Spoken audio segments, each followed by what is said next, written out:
Hey guys! Yeah, I'm sitting on the floor doing this video because Penelope's playing, but I wanted to do a video on high needs babies. So I did a blog about this the other day, and basically if you know the term, then you probably have a high needs baby, and if you ran across any of this, it's probably because you're trying to figure out why your baby's crying a lot, why you can't put your baby down, etc., etc. So I thought I would do a video on what is a high needs baby, because I definitely have a high needs baby. So high needs doesn't necessarily mean that they're difficult or that they're colicky, and they don't even necessarily cry all the time. But they definitely have some characteristics that set them apart from the typical easy baby. They're not easy babies. Another word for it could be high needs. Sorry, high needs is the word. Could be high maintenance. They're a lot of work. They require a lot of entertainment. They don't want to just be sat down alone in a swing. They often... Okay, so let me just go down the list here. So Dr. Sears has coined this term a few years back, because he had a high needs baby. So these are the characteristics that he says describe a high needs baby. Intense. So this means that they cry a lot, they're really, intense with whatever they do. Either they're really happy, they play really hard, they cry really loud, they laugh really hard. There's a lot.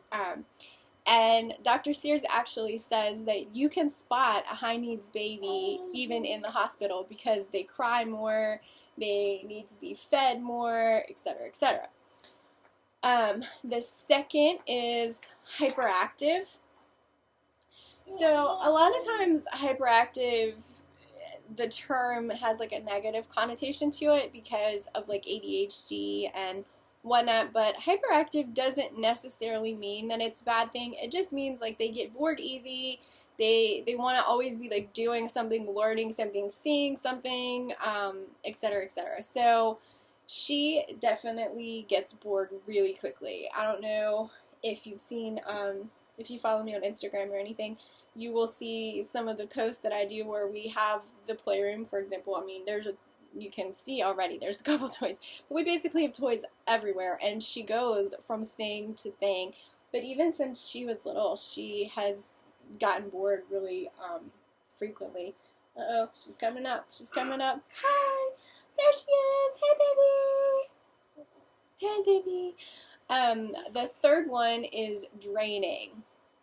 They just require a lot. They require a lot of work, a lot of attention, just a lot of everything. So they can be pretty draining.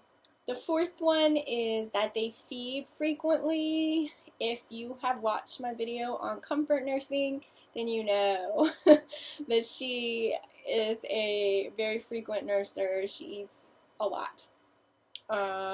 Next is demanding. Well, obviously.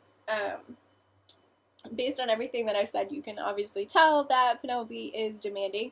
But yeah, high needs babies require certain things, and they're going to make sure that you give them what they need, or they're going to be very unhappy. So, very demanding. They awaken frequently is the sixth characteristic. She sleeps pretty well, but she's a pretty light sleeper, and she was never one of those babies that would just pass out wherever. The next one is unsatisfied. Okay, so babies that are high needs seem like they always need more. They're not satisfied with what you're doing. They need more to eat, they need more entertainment, they just always seem like there is something else that you should be doing.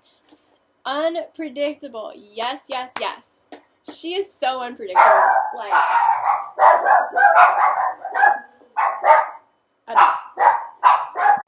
sorry about that. Back. So I was talking about being unpredictable. And I think this goes for most babies, but more so with high needs babies. She is like ever evolving. Like, something that works today won't work tomorrow. You gotta always be on your toes. Like, you never know. Maybe she's gonna be up all day today, and she'll take one 30-minute nap, or maybe she's gonna want to sleep all day today. Maybe she's gonna go to bed at 8:30 and sleep till 10 the next day. Maybe she's not gonna go to bed till 1, and she's gonna get up at 7. You really just don't know. And you can try to put them on a schedule. You can try to, you know, because I'm pretty much like that. Like, I like schedule. I like routine. No, she's going to do what she's going to do when she wants to do it, and you never know. Never know. So, very unpredictable. Super sensitive, yes. Sometimes it feels like you're walking on eggshells with her, especially when she was young. Now, she's gotten a whole lot better about that, and she's pretty happy nowadays, as long as you know, are doing what she wants. Number 10 is you can't put baby down. Well, you can see that she's down now. Well, you can't really see, but hold on. You can see. There you go. Now you see. She is okay as long, you know, now that she's mobile being put down, but when she was little, Lord have mercy, couldn't put that baby down for nothing. I had to baby wear her all the time. She wouldn't go in the swing, wouldn't go in the stroller. Half the time, even when you were holding her, she wanted you to be up and moving. Hey, girl. She's trying to stand on her own nowadays, so. Next is not a self-soother. Yes, yes, yes, yes, yes. 1,000 times yes. This girl won't take a pacifier, will not ever go to sleep. Not once since she's been born has she ever just gone to sleep. Like, you just lay her down and she goes to sleep. And she's not one that, like, will cry a little bit and then it'll get better. Like, she gets louder and madder. So, she pretty much has to be nursed to sleep, like, every single time. But if not, I mean, sometimes, like, rocking, bouncing, and sometimes in the car, stuff like that. But that's not a self-soothing thing. Like, she needs some soothing. She needs some help. And the last one is separation sensitive. Yeah, you can basically tell on everything else that I've said that she needs to be around her mama, like, pretty much all the time. And, you know, and sometimes as long as I'm near, like now, I mean, she's down here just playing, but if not that I would leave her, but if I were to leave or go out, even if she's in a safe place is what I'm talking about, she'll cry, but then I'll come back and she'll be fine. So, those are the 12 characteristics of a high needs baby, and, high needs babies really require a different kind of parenting. You have to kind of adjust your expectations. I know, I mean, I didn't have a whole lot of experience with babies before, you know, as a mom, and I sort of expected, especially as a newborn, that she'll, you know, just fall asleep wherever, and you can just put her down, and when they nap, you can have your free time, all that kind of stuff. Nope. That is not what happened. We had to start bed sharing, which I was very against at first, just because I was really scared of it. But honestly, let me tell you, at 2-3 days old, this is what I would feed her. I'd get her to sleep. She'd be out. I'd lay her down in her little bassinet. Immediately, she would wake up. And I promise you, we would do this over and over and over for hours and hours, and I could not even lay down. Like, the second I would lay down on the bed, and I was exhausted. I mean, when I had her, I didn't sleep for like 72 hours, and I was a hot mess because I needed to sleep. And it just got to a point where I was getting to where I could not function, and so I just put her in the bed with me, and guess what? We both slept, and we slept a lot. And since then, sleep has not been an issue. So I had a really rude awakening of, this is not what I expected. And so as soon as I adjusted my expectations and realized, like, I learned about the term high needs babies, and it's like everything made sense. This light went off, and suddenly I knew exactly how to parent her. I knew what to expect or not expect.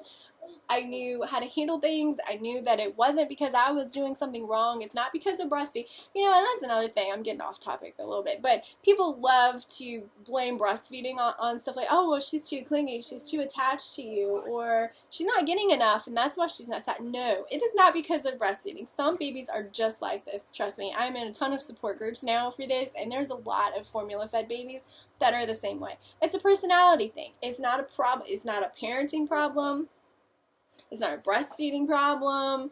None of that. It's not because I'm spoiling her. It's not because I'm not putting her down. Actually, the way that I parent was dictated by her, not by me. So, anyways, if you have a high needs baby, it's not your fault. It's not your fault. There's nothing you can do about it, but you got to learn how to deal with it. So adjust your expectations, and everything's going to be fine. So, anyways, I might do some more videos on high needs babies. But for now, that's where I'm going to stop. So, thanks for watching, guys. Bye.